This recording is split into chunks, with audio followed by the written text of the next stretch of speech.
Oh, hey, didn't see you there. See, I've been organizing everything in my life into the big threes of everything. Right now I'm doing drinks.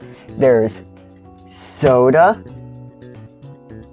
water, and whipped cream. What is the big three when we aren't talking about basketball?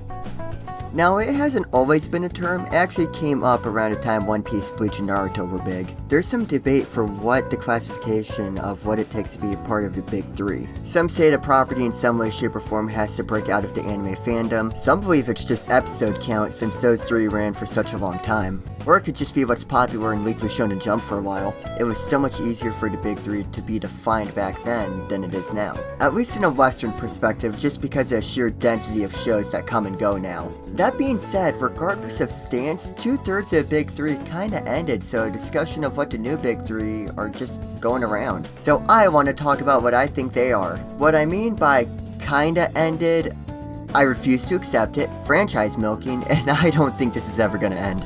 Okay, but how is an anime a part of the big three? At least in my opinion, it has to have gotten to a point where at least casual anime fans have heard of it. It's either continuous or has more than one season announced or out, and just to keep things simple, let's stick to what's Weekly Shonen Jump. The first big three came from that magazine, let's keep it that way. No way. Out of any of the shows that I can even think that could be a part of the new big three, My Hero Academia is the only one that's 100% for certain.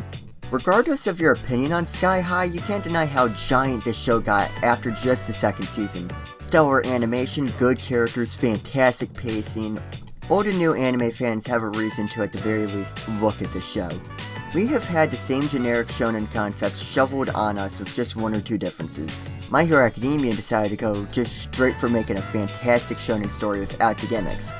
There are My Hero games, movies, figures, and new seasons are renewed soon enough to make sure that when you aren't watching My Hero Academia, you're thinking about when you're going to watch it again. Did someone say generic shonen trope shoveled on us? Black Clover feels like the greatest mishmash of tropes you could have, streamlined right into my veins. If My Hero Academia refined some of the shonen tropes, Black Clover found out how to duct tape them all together into a great experience. You like the 13 court guards from Bleach? How about these guys who have unique chemistry with each other? You like good old classic hype? How about multiple fights that play the first opening? Yeah, multiple fights. Hype is even maintained in the pacing. Nothing ever feels rushed, but the series never slows down. Right after one arc, the next one picks up with no downtime. And it's not like the events get dropped and forgotten after the plot ends. Characters still have developments they got and they still shown visible signs of injuries from the previous arc. This show has a lot of issues though, and I won't deny it despite being a big fan of the series. But Crunchyroll definitely didn't help people's perception by saying, "Hey nerds, you know what hero show you like? Yeah, in the trash it goes. Black Clover is now the new best shonen story ever." Wait, what do you mean the first few episodes are filler? Yeah, this is definitely a show that wouldn't have worked before streaming services were commonplace, because the experience of this show thrives on being binge-watched. Yeah, I know, if you look closer, I'm sure I didn't get the sticker from having the soundest opinions, but I feel like Black Clover has picked up enough momentum to at least be a candidate for the big three. Yeah, absolutely not. Demon Slayer was a show I heard nothing about until I literally heard everyone talking about it. Demon Slayer feels like a combination of the refined nature of My Hero Academia and the trope shoveling of Black Clover.